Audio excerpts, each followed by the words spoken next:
Our son Jonathan left for school 8 months ago, leaving Marie and I, aged 45, alone. We were proud of our son and his scholarship to Oxford University. Alone, we needed to rebuild our relationship and start a new life without children. I assumed that our sex life would immediately improve, and we would return to our previous sexual activity, which used to be frequent and fun. But for the first 2 months, Marie was a little depressed because her baby was left alone. Besides, I think she realized that she was about to turn 46 years old, and new wrinkles and a few extra pounds would appear on her face. To me, they brought out her beauty, but I think she felt that life was passing her by, and that the years of fun and excitement were behind her. After doing some research, I learned that this is quite normal. I tried to give her positive feedback, lots of compliments, and time to get used to our new family life. Several months have passed. On Friday evening, she came home from work, happy and excited, just like 20 years ago. Full of smiles, she was like a new woman, and we spent the weekend in bed, catching up on all the years we had spent on responsibilities we no longer had. We spent most of the weekend in bed, and our sex life reached heights we had never reached before. The next morning, I woke up with Marie cuddled up to me, smiled, and said, "Good morning, sexy. It was an amazing night. What came over you? Whatever it is, I definitely want it to continue. I love you, baby." That's all she said, and we made love again before going down for breakfast. For the first time in years, I felt like our sex life was back on track, and we were starting the next phase of our lives. What I didn't know, and learned later, was that it wasn't me, but a man from her work that drove her sexual desire to that level. Over the past 6 weeks, he has shown interest in Marie. His compliments and flirting brought back some of her youth and confidence. This obviously helped us in bed, but created unwanted problems in the following months. 3 months later, our lives were going well, and we were financially secure in a job we enjoyed. Jonathan was doing well in school, and over the last 3 months our sex life had remained great and we seemed closer than ever. I still didn't know what had ignited her heightened sexual passion, but I enjoyed every minute of it. It was pure heaven, and I was happy that she felt the same. I satisfied all her needs. I felt like a real stud, being able to perform at this new and improved level of sex. Friday nights were our traditional date nights. Every Friday night after work, we would go to the movies early and have dinner, rush home, and make love until we fell asleep in each other's arms.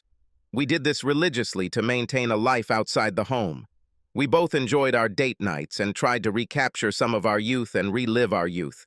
For our age group, we were having sex more often than our friends, and I tried to keep things aroused. On this particular Friday night, she asked if we could go somewhere for drinks after dinner. She squeezed my leg in a slightly flirty way, giving me a, "I'll try to make it worth it" look with a sly smile. She wanted to go to a new club she heard about from the girls at work called The Vault, which was only 10 minutes away. It was a fun club with live jazz music. We had a couple of drinks at the bar, and Marie was even more loving than usual. I enjoyed her energy and couldn't wait to get her into bed. She definitely got me into a state of excitement. She smiled and kissed me softly on the lips, teasing and stroking me through my pants, nibbling my earlobe and whispering dirty things in my ear. I wanted to take her right there in the bar, but at that moment the band stopped playing, which forced us to stop our public sexual pleasures. The group was taking a break when I was finishing my third martini, and just then a man I didn't recognize approached us and shouted in a loud baritone, "Marie, is that you? You look amazing tonight." I must have had a shocked look on my face as I saw my wife's expression change from a smile to a concerned one, and she quickly introduced us to each other. "Hi, Brandon. How nice to see you." "Brandon, this is my husband, Charlie," she said as he hugged her. I felt a wave of jealousy wash over me as my intuition told me something was wrong. Even in my drunken state, I could see the coincidences forming. A happy mood in the house, a new bar, a wife showing more love than ever, and a chance encounter with a man at the very bar she wanted us to go to. I had no evidence or reason to suspect anything untoward, but now I was on guard.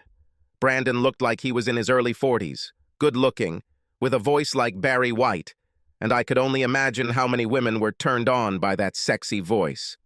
He was friendly, and a good conversationalist. After another drink, I began to relax and think that perhaps his arrival was just a coincidence. He sat with us for about 20 minutes. The jazz band started playing again. Everything seemed fine until he asked me if it would be okay if he asked my wife to dance. She stood up and said, "Of course he doesn't mind." "Isn't that right, honey?" And led him to the dance floor, leaving me there before I could answer. I got angry, realizing that it was a setup, and after 3 slow dances I almost left her there and did not go home, but decided to stay and see how it all ended. As I watched, little things irritated me, like the way Brandon held my wife too close. What bothered me was the way she rested her head on his shoulder, her arms wrapped around his neck. It bothered me how he whispered in her ear. Alarm bells started ringing in my head, and I realized that my intuition was correct and that trouble was brewing. They came back and acted like nothing had happened, and Brandon started another conversation as if slow dancing with my wife was a regular occurrence. Brandon spoke very highly of my wife and how much she helped him at work. When he asked me about my hobbies and what I like to do, Marie stood up for me and answered him too quickly, as if it was planned. "Oh, Charlie loves watching football and is the biggest Manchester fan. He never misses a game on TV. Charlie, is this true? Do you know there's a playoff game tomorrow? Are you planning to watch it?" "Yes, my friend Jake and I never miss a game, and we will be in the pub enjoying their victory over Liverpool." "Well, Charlie, old man, today is your lucky day. You see, I have 2 tickets to the game that one of my suppliers just gave me, and since I'm not a football fan, I was going to give them away." He pulled out an envelope and showed me 2 tickets marked Tier 1 Center Field. These were amazing places and impossible to get to, but they were there. I immediately understood what was going on. He was like the serpent in the Garden of Eden, holding out an apple to Eve and inviting her to take a bite. I sheepishly replied, "Wow, these are great tickets. You should go and enjoy the game." "Not my type, old man. Look, I'm not going to use them, so I'd like you to have them and enjoy the game. I mean, since you are Marie's husband, I would be honored if you had them." And so it was. My anger ran red hot. I knew exactly what was going on, but I took the tickets, and if he called me old again, I would rip his throat out. Calmly, I said, "Thank you, Brandon, that's generous of you. I'm sure Marie and I will enjoy the game." I knew exactly what to expect when I heard the voice of my wonderful wife. "Oh no, honey, I hate going to these games. You should go with Jake. I mean, you both would have liked it there more than I did. Don't worry about me, I have a lot to do. So it's decided you'll go with Jake tomorrow." At the time, I wasn't sure how far their relationship had gone. I wasn't sure if she was already with him or if she was about to betray our marriage. But it was obvious that she wanted him, and I was being put on the back burner. Apparently, she misunderstood my determination and cunning when I decided to watch this progress. I had no evidence other than my intuition, what I saw on the dance floor, and the obvious atmosphere in the bar tonight, so I would let it play out and see where it went, making plans as I went along. There was no way I was going to share my wife, no matter how many playoff tickets or money I got. If she wants to play with someone else, she is free to do so, but I will not participate in the game and her fate will be sealed. I saw Brandon for who he is. Brandon was a sophisticated man, handsome, with a seductive voice. Yes, he seemed funny, smart, successful, seductive. In a word, the kind that would attract any woman over 40, but the problem was that the woman he was seducing was married and she was not on the menu. Brandon was one of those predators who enjoyed the game of seducing married women and cuckolding their husbands. It gave him power, boosted his ego, and gave him free sex with no strings attached. I knew him for what he was, pure evil. Marie was in a great mood from drinking and spending time with Brandon and didn't notice that I hadn't said a word since we left the bar. She was horny as hell when we got home, but I was still angry and faked a headache, blaming it on too much drinking. I pretended to fall asleep, but I felt her lay down next to me.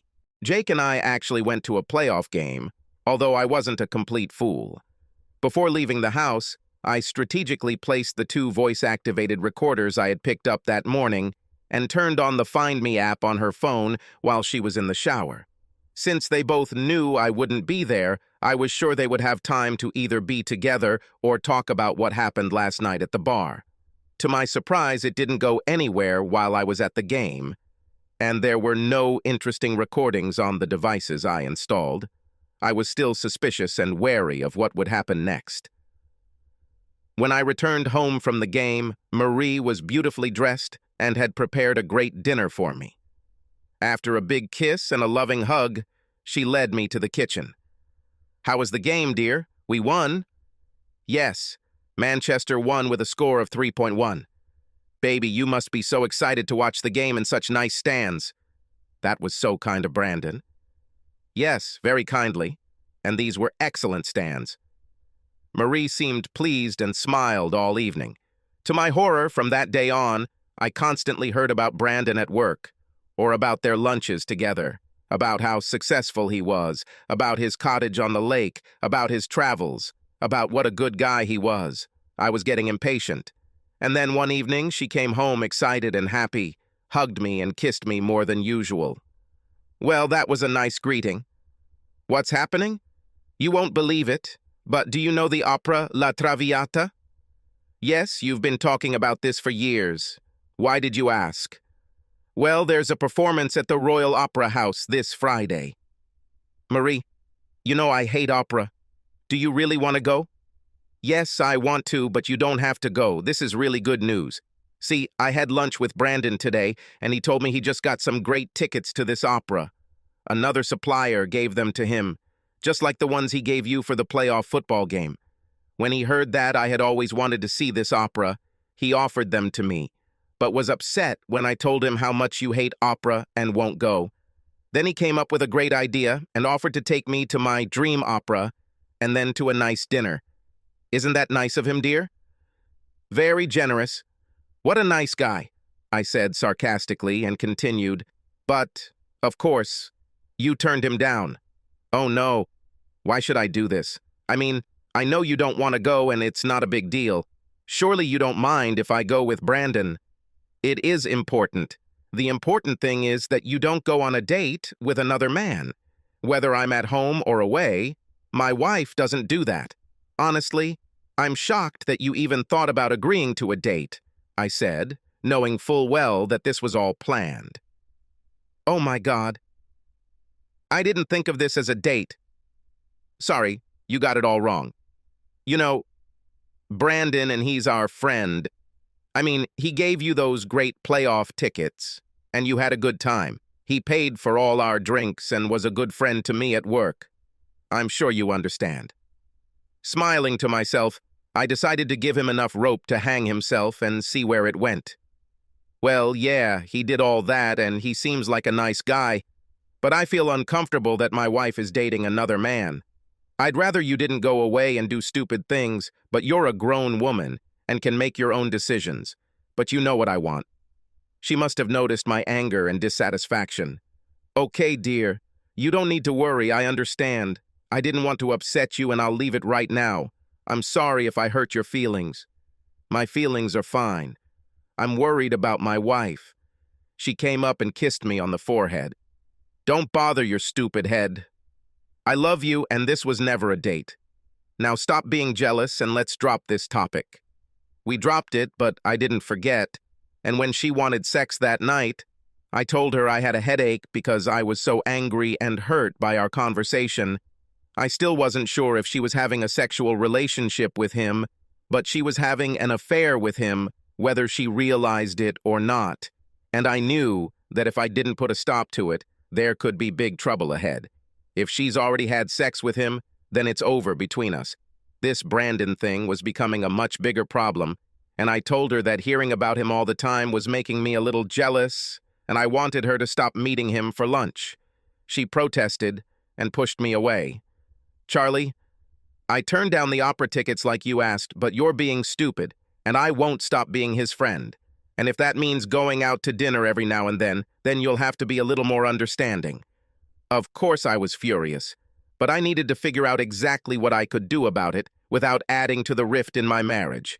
Soon after, in addition to lunches, they began drinking after work.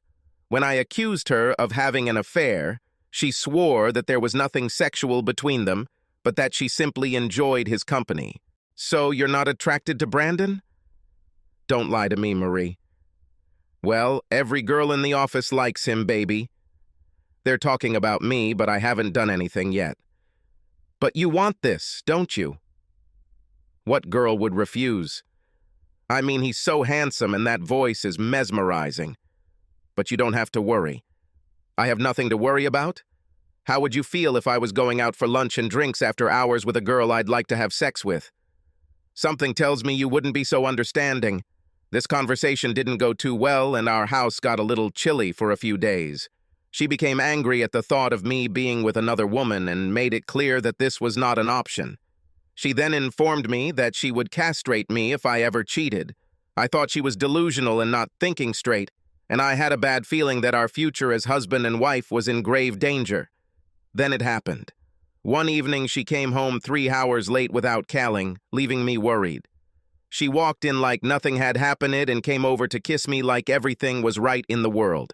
To her shock, I pushed her back, and with a death glare, I uttered a vile phrase that made her realize what I thought about our situation. It's nice that you finally came home. Did you have sex with your friend tonight? My wife had never heard me talk to her like that and immediately apologized and explained that her phone was dead. She had lost track of time and would never do that again. Were you with Brandon? Marie lowered her eyes and did not answer. I was angry and made it abundantly clear that our marriage was on thin ice if this continued. Marie, let me be clear. If I find out that you have already had sex with him, or if you were intimate with him in any way, it's over between us. I will not live with an adulteress, and I will not allow myself to be lied to. It shocked her, and she vowed to remain faithful, apologized, and said she would stop. For the first time, I believed that Marie had finally realized the seriousness of my demands. She really stopped talking about him and his greatness. But she continued to go out with him for lunch and drinks without telling me. The only thing that stopped was hearing about their time together and what a wonderful person he was. 2 weeks later, over dinner, I finally asked her if she had stopped having dinner and drinks with Brandon. She touched my hand and smiled at me as if I were a child, trying to calm my feelings. Sympathizer's tone, she admitted that she was still dating him, but decided not to tell me so as not to hurt my feelings. To my bewilderment, she did not understand how angry or hurt I was at hearing her confession. What she said next made my head explode as she told me something that no normal man would put up with. Baby, you know that I love you and that Brandon is just a friend. The thing is, he wants to invite me to a company dinner because he has a canceled date today. He needs a companion, and since we are such good friends, I told him that I would go with him and that you wouldn't mind. Shaking my head in disbelief, I said, No, I don't agree with that. So no, you can't go with him. Damn it, Marie. You're still my wife, at least for now. Charlie, stop being a jealous old fool. He is our friend and he needs my help. I'm leaving and you'll just have to trust me. I promise you will be okay. Old fool? Crap. This guy influenced her and now she calls me old fool? Marie, if you leave, I promise that nothing will be okay with me and nothing good will happen between us. I can't physically stop you, but the answer is no. You can't leave. Obviously, there was no sex that night or for the next week. I barely talked to her because of my anger and frustration over the whole Brandon situation. She seemed to understand and stopped pestering me about Brandon and the date. The day after her confession, Brandon called me at work. Apparently, Mary gave him my number in hopes that he could convince me to change my mind. She was definitely going to get scolded when I got home later that evening. Charlie, old man, how are you? Brandon, what a surprise. What can I do for you? I asked, expecting to see what was on the predator's mind. Well, I called to apologize. I'm sure Marie told you that I asked her to help me and be my date for a company event. I understand this was a mistake and I'm sorry if it caused any problems at home. Yes, it was quite shocking, and I told her how I felt. Yes, she, of course, told me. You see, my mistake was that I should have called you first and asked your permission instead of putting Marie in this position. This should have been done man to man. I sat there dumbfounded. This guy's endurance was amazing. It was unreal to listen to his confident, hypnotizing voice. And this angered me even more. So, old man, let me make amends and provide you with everything you want. I can arrange season tickets to Manchester if that suits you. Brandon, are you asking me to trade my wife for football tickets? Are you trying to turn my wife into a whore? Friendship in exchange for goods? Do you have such a low opinion of her? Look, I think you misunderstood me. I don't share my wife with anyone, and if you call me old man again, I swear I will rip your tongue out the next time we meet. Now I am quite capable of buying tickets myself. Let's just leave this all behind us, okay? I must insist that you leave Maria alone and find another woman to keep you company, I said with obvious anger in my voice. He didn't seem to hear anything I said and just kept saying, Charlie, my friend, I'm sorry you feel that way about it because I really like Marie and I wanted to ask your permission to let her accompany me at my event, and I wanted to get your blessing. Please don't be angry with Marie. Even if she wants to go, it's my fault. So, would you change your mind about her being my date for this one evening? Brandon, listen carefully. No, just stop asking. She won't go with you, and that's final. In fact, I want you to stop having lunch with her and meeting her after work for drinks. This is starting to affect our marriage, and I'm sure you can understand how I feel. Charlie, I'm sorry you feel that way, but we're just friends. And I'm not going to stop being her friend because of your insecurities. I'm sorry you won't let me do this favor for you. After everything I've done for you, I gave you these amazing football tickets and offered you season tickets, but you just don't seem to appreciate my generosity. Fuck you. I already thanked you for the tickets, and like I said, I can buy the football tickets myself. Now please fuck off and stop interfering with my marriage, I said, slamming down my work phone. That evening I came home to a very depressed Marie. Obviously, she heard about our conversation and did not know how to behave. Finally, she could stand the silence no longer. I heard about your conversation with Brandon today. Did you have to be so rude? You hurt his feelings. The look I gave her after she asked if I needed to be so rude could have frozen our pond in the middle of summer. Fuck you and his feelings to hell. I wonder why you worry about his feelings and not about your husband. And why did you give him my work phone number? Do you need to be with him that bad? Maybe I should just leave, and then you can be with your new boyfriend. She lowered her eyes and said, I was hoping you two could be best friends. You know, so we can all go somewhere together. I'm sorry things turned out this way. I never wanted anyone to get hurt. Are you crazy, woman? I don't want anything to do with him, and I told him to stop taking you out to lunch and drinks. In case you forgot, you are a married woman. Start acting like a married woman, or this will end badly, I assure you. This angered her, and she spoke out. Stop acting like a jealous teenager. We've been married for 20 years, and nothing will happen. I hope you're right. I'd hate to think that I wasted my last 20 years on the wrong woman. That comment seemed to shake her, and I hoped she would come to her senses.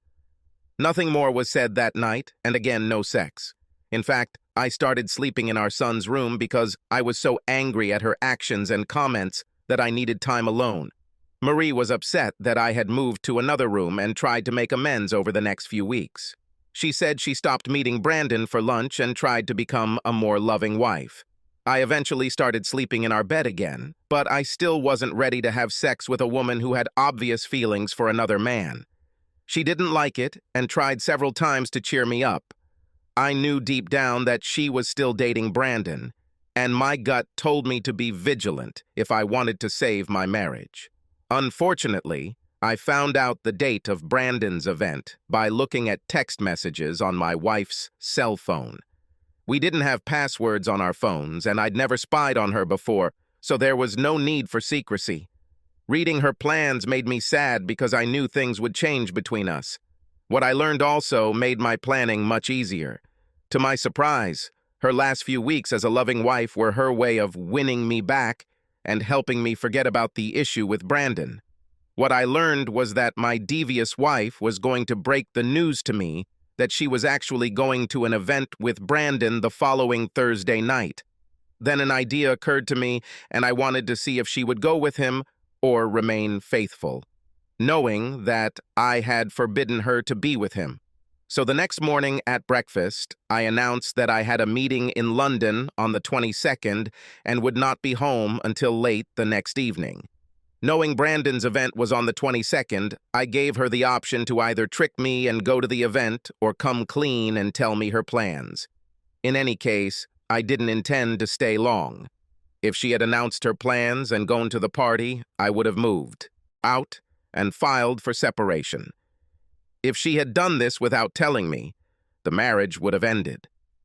Unfortunately, she remained silent and did not tell me about her plans. She continued to deceive me, pretending to be a loving and ideal wife. Every night I enjoyed delicious dinners, a clean house, and tender kisses when I got home from work, but no talk about Brandon or the upcoming event. On Thursday morning, I kissed her goodbye for what I knew would be the last time and headed to my office. Having no intention of leaving for London, I would spend the night in the same hotel where the event was held. During this time, I met with a lawyer and agreed on the preparation of divorce documents and a possible filing date. I offered double the fee to have a process server with me at the event hotel and deliver the documents up on my approval. If she does what I thought she was going to do, it's over between us. I sat in the lobby, modestly changed, wearing a COVID mask, tinted glasses, and a baseball cap, reading the newspaper with a clear view of the front doors. Sure enough, at 8 p.m., Brandon walked into the hotel on the arm of my beloved wife. She was wearing a little black dress, dark stockings, and high heels that showed off her pert little breasts. Apparently, she forgot to wear a bra for the occasion. They laughed, greeting others in a cheerful, festive tone, as if they were a loving couple. I fully expected them to show up, but I wasn't ready to see their intimate relationship on full display. Somehow, I was able to control my anger and videotape the scene on my cell phone. I later shared this with my son when I explained why his mother and I were getting a divorce. While watching her with Brandon, I called her phone and saw Marie look at her phone to see who was calling and let the call go to voicemail. As I watched her decline my call and turn her attention back to Brandon, I felt someone reach into my chest and pull out my heart. All my love and years of devotion to Marie were flushed down the toilet. I felt my eyes fill with tears, but somehow I was able to hold them back and leave a few messages in a futile attempt to salvage what little we had left. Hey, baby, it's 8 o'clock in the evening. I hope you're okay because your phone went to voicemail. I love you so much and miss you. I was hoping she would listen to the messages, feel some guilt, and leave the party before things went too far. There was still a chance if she left the party or called me and confessed. She didn't even listen to the messages that evening. I stayed at dinner and watched them from afar. It was obvious that she was closer to him than she let on because they acted like a couple throughout dinner. I was careful and stayed out of sight, and around 10 p.m., after a few dances and kisses, it became clear that they were leaving the party. I already knew from the message that he had a hotel room, and for £100, which I gave to the bellhop, I got the room number 1246. Kim, the processing person, arrived right on time at 10 p.m. and we discussed my plans. I happily gave her an extra $200 for her help. At 11 p.m., Kim and I took the elevator to room 1246. Kim knocked on the door, and we heard some movement as I stood to the side of the peephole. A deep voice came from the room. "Who is this?" Kim put her ID in the peephole and said, "Security." "Open the door, please." He obviously didn't read the ID she showed, but it worked and we heard the door open. It opened just enough to see Brandon's face, and before he could speak, I stood in front of Kim and forced the door open, causing Brandon to stumble back. He fell to the floor naked in shock. A woman's sigh came from the room as he rolled in front of Marie. Then her gasp turned into a loud scream when she saw that it was me standing in front of her naked body. As Brandon remained naked on the floor, I placed my foot on his neck. Pressing all 200 pounds of me against Brandon's throat, I told him not to move. I motioned to Kim, who then walked up to Marie and handed her the divorce papers. Kim told her she had been served and took a photo of her standing naked holding an envelope. She had a shocked look on her face as I took off my wedding ring and threw it towards the wet spot on the bed. Marie saw my pain and finally realized the full consequences of her choice. Suddenly she wanted me and not her boyfriend. Well, too little, too late. Charlie, I'm sorry. I made a big mistake and I don't want to lose you. I know it looks bad, but you know that I love you and don't want a divorce. Please let me come back to your house and I will explain everything and make everything right again. Please don't do this. I just shook my head in disbelief and looked at the brain-dead woman standing in front of me. For the first time, I realized how old and out of shape she looked. Seeing her standing there naked, with signs of recent sex on her body, was disgusting. After I saw all this, all the feelings I had for this woman disappeared. The love I had felt all these years was now replaced by contempt and disgust. This became the final scene of our marriage. Standing over Brandon, my foot still on his neck, I ordered Kim to leave me alone with the cheating couple. As the door closed, I looked at my wife and spoke in the voice of a desperate and angry man. Congratulations, you broke my heart and ended our 20 years of marriage. And you did it in the worst possible way. You lied to me, deceived me, and then you let this piece of shit fuck you. Because of this, our time together ended. Just sign the divorce papers and don't dare come home until Saturday afternoon. It will take me a day to move my things out of the house. You can live in our apartment until it is sold, which won't take too long. In the meantime, maybe you can move in with this asshole, I said, removing the boot from his throat and lowering it onto his exposed genitals. I tapped my heel again, just to make sure I hit it right. I did, and the sound of a man in terrible pain could be heard as I left the room for the last time. Brandon lost his reproductive organs after being crushed into the floor. He tried to press charges, but I told Marie that if she testified for this asshole, I would tell her family about her affair and show them the photos. She made the right choice and told police she did not recognize the man who injured him. Brandon was angry and felt betrayed by the woman he had stolen from me. After 2 months of trying to get me to talk to her, Marie reluctantly signed the divorce papers. When she finally realized that the marriage could not be saved, she told our son the whole story. To her credit, she took the blame for ruining our happy years on herself. We sold the apartment, divided our money, and went our separate ways. Brandon was out of line and wanted nothing to do with Marie, now a single woman, and told her to fuck off and find a new man. The 46-year-old divorcee has no choice, especially when she's carrying an extra 10 kilos and isn't as desirable as she thought after a predator stained her dress with crap. After 6 months at the gym, I regained my composure, got into good shape, and met a cute 37-year-old divorcee with a 9-year-old daughter. Patricia had an amazing body and appreciated a loyal, loving man and treated me like a king. Her daughter Melissa and I got along great, and I loved spoiling her. At the time of Jonathan's release, Marie was 50 years old and looked her age. She was lonely and unhappy with the way her life had turned out. From Jonathan, I learned how upset she was to see me with my new family. Seeing how happy I was with my pretty new wife and beautiful daughter, she became sad and jealous. Marie told our son how sorry she was for her actions and how badly she treated me. She still couldn't forgive herself for allowing herself to be seduced by that asshole. She told Jonathan that losing my love made her realize what she had given up and how much she missed her old life. All this pain and loss because of her selfish desires. On the other hand, my life changed for the better in less than a year after the divorce was finalized. Patricia's ex-husband cheated on her, and she knew how much pain it caused. She swore she would never do that to me or our happy marriage. We remained married and faithful to each other for the next 30 years, and enjoyed our 3 grandchildren that Melissa and Jonathan blessed us with.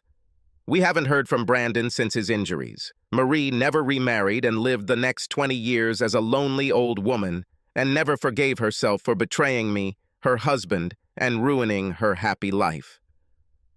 Jonathan married a wonderful woman, gave us another grandchild, and became closer to my new family. I only saw Marie at Jonathan's events and at her funeral. Subscribe to our channel so that your second chaff doesn't cheat on you, and go ahead and listen to the next story, because this story is nothing compared to the next one. If you're under 18, don't even think about listening to the next one.